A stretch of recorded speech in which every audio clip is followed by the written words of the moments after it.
All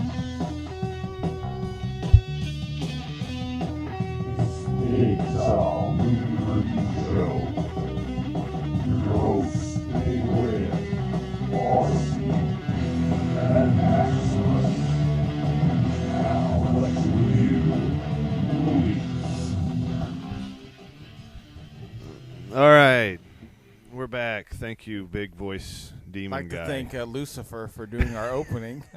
It's not that bad. Very special. I want your soul.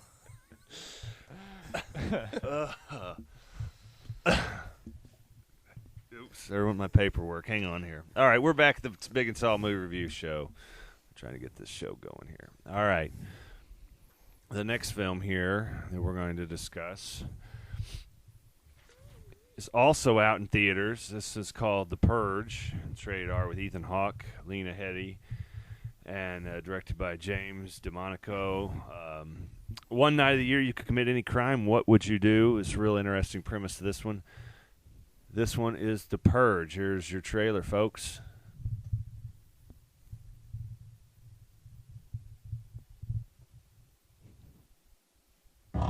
Tonight allows people a release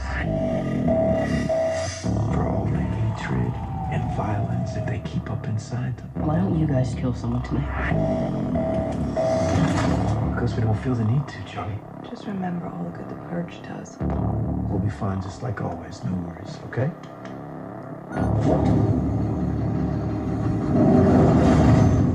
This is your emergency broadcast system announcing the commencement of the annual Purge. At the siren, all emergency services will be suspended for 12 hours. Your government thanks you for your participation. Help me! Someone, please, help me! I just need to get someone safe. Does anybody hear me? Let's go! This way! Tony! This way, hurry! Why did you let him in our home? We have no idea who's after him.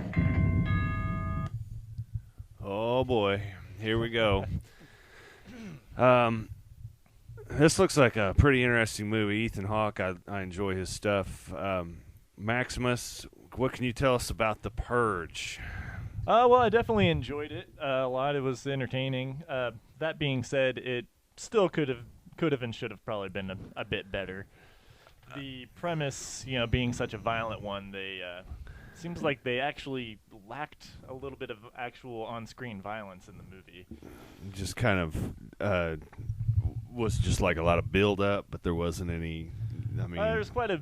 Well, I mean, obviously they lay out the entire premise for you, where all crime is legal, and they show some like video feeds that. Yeah, it's just for one night a year, right, or something. Right, Yeah. It's just for one 12-hour period, where everyone gets to what they repeatedly refer to as releasing the beast inside. Oh, really? So it's supposed to be a inner demon type. People get all their aggression out in one night. And then crime is down to 1%, and oh, really? So it's kind of people get those urges out. So it basically crime is crime and I guess murders and everything is down, but to keep the levels steady, they have to go. They let everybody cut loose for one night. Shoot. But it's kind of a big metaphor for the rich kind of crapping on the poor, basically, because in the movie it's made pretty obvious that the only ones who can afford to defend themselves or protect themselves are the higher, are the 1% of society. Yeah, and isn't that what Hawke does in this? Doesn't he sell like defense systems, like for houses and stuff? Yeah, so. He's the richest guy in the neighborhood because he's sold everyone their state-of-the-art security. He's profited off everybody else's fear. And right. And one of the problems I had with the movie was, in the first 10, 15 minutes of a new movie you're watching, you tend to make your predictions for where it's going to end up. And when every single one of those plays out exactly the way you think it's going to, it's always a little bit disappointing. When you're kind of like, I see this happening, check. The This happening, check. foreshadowing was not subtle. Yeah. Well, So were there not any scenes in this of him taking long strolls down wrong Ethan Hawke movie? No, but it does. I mean, the premise is really interesting. It seems like there's a little bit of a political background with this too. It also seems kind of similar to the old Dustin Hoffman movie Straw Dogs. There's some similar. Towards the end where they're like barricaded in the house outside. and they're trying to get in to get them. Yeah. Well, yeah, as they show you in the previews, the one we just played. At some point during the night, there's a man running down the street, screaming for help, and Ethan Hawke's son allows him to come in. And then he's like, for "What protection. are you doing?" And it turns out he's got this gang of psycho assailants chasing him, and so on. And you're kind of like, "Oh, this is going to happen, and this is going to happen." So as far as the surprise factor, and it might just be because I've seen so many movies of the same sort of genre and you kind idea. of get to the point where you can. There seems to be a lot of into the future, and I don't have a background knowledge on some of these. Well, I can't think of the term, but trapped in a house type pictures. In there, Jodie Foster one too with Panic Room, where you're locked in. You know, you're trying, and I assume this is kind of in the same. Yeah, I'm actually surprised there isn't. I would be surprised if there wasn't a subgenre title like that, for this where you're type kind of of, movie already. but it kind of. They dubbed the Saw movies torture porn. So yeah. But this is kind of like that. I mean, it's kind of like a trapped in your own house type deal, but it does seem like it's got a lot of really interesting premise, though. Just looking on the IMDb site here, people who like this also liked Lockout, Skyline, I Am Legend, and X-Men: The Last Stand. Those seems like awfully bad examples. Of movies. Those are horrible examples. I can't. Yeah, I'm not quite. I'm assuming Lockout. Lockout. The Guy Pearce space prison. Okay. But, I just thought those were like those really very bad examples of random list of movies there. Yes. Yeah. But I heard I heard the budget on this was only $3 million. So I mean, they could have. Yeah, and considering that they did the cinematography was really good, and the kill scenes were very realistic, and Ethan Hawke definitely gets to release the beast inside on some of these perps that bust into his home. Which, I don't know, there was several things I would have changed about the movie. One being that Ethan Hawke sells these systems or whatever, systems, and then they're proven pretty ineffective because the bad guys have no trouble getting into the house whatsoever. But, your stuff doesn't work. And also the perpetrators at first appear very menacing and creepy. But as the movie, I kind of read some about that too a little bit. As the movie gets on, they're not as. It's more irritatingly annoying things. Like I was reminded of the high shrieks of the Deadites when in the first Evil Dead movie when the girls were turning into flying Deadites with their shrieking laughter and stuff like that. It was kind of like lots of skipping down hallways with an axe on your shoulder, not paying attention, and then Ethan Hawke blows your head off with a shotgun. Hallelujah! This one also looks like comes in at a brisk 85 minutes. Did it need to go a little longer, or was that too much? No, I have no problems with the short movie. Really, there was no boring parts, which was nice. Yeah. Now, and Ethan Hawke he's kind of been delving into the horror genre, and I guess that's where you put this movie. Although I'm not sure.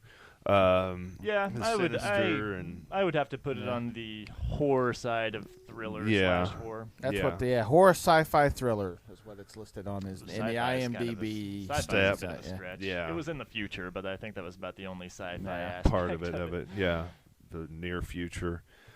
But it kind of plays more into the almost like the Hunger Games type movies, where the future has adjusted itself to a certain kind of way of being. Yeah, everything's great. One night a year, everybody's gonna go nuts. This is how we keep the control. Let you go nuts on.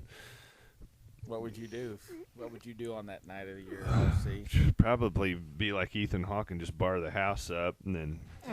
But then I'd be afraid to step in my yard because it'd be like, I'd probably be at the window with a gun, just taking aim at anything that moved. Oops, sorry, mailman. Sorry. You're in my yard. It's Purge night.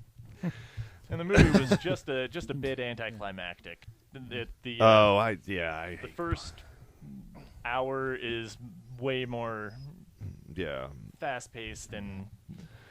My Purge nights are usually about every weekend, except it's usually involves 12 cans. No, it just kind of pitters down a little bit at the end. Yeah. I don't. I say that without giving any specific details. I get tired of that anticlimactic stuff too sometimes with that. Just so much build, and then there was no real explosion. Give the finality. Burning fuse. Yeah, long burning fuse. That is a very good way to put the.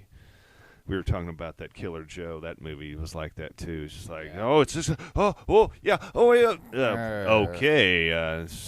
What? See the Sopranos. Just like a dud. It's just like a dud firework that never goes off on the 4th of July. Oh, here it goes. Oh, no, never mind. The long burning fuse that just keeps going. That's a good point. So if you were going to can or rate The Purge, what would you say? Starring Ethan Hawke, Lena Headey. I would have to rate it about 2.5 cans, I think. 2.5 cans. There was more that I would have changed than I would have kept the same, honestly. I tell you what, I think the premise really sounds interesting. I mean, and it's sure to have many movies following that will have similar. Well, you could also you could do different Purge movies, but show it from a different perspective. I mean, right? Yeah. To me, it seems like there's a lot of ways you could redo this movie, or show it from this time, be outside in the somebody that's trying to survive in the night, and actually have positive incentive for a sequel. Maybe because this one has made money, so of course when it may only cost you $3 million, maybe the next one they can bump it up to $5 million. Yeah.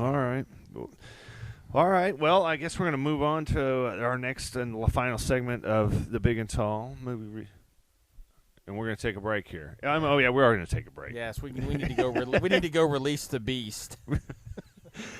We will release the beast. This has been The Purge, our review of The Purge. Nice job, Max. All right, I'm RC with Big Red. We will be back right after this.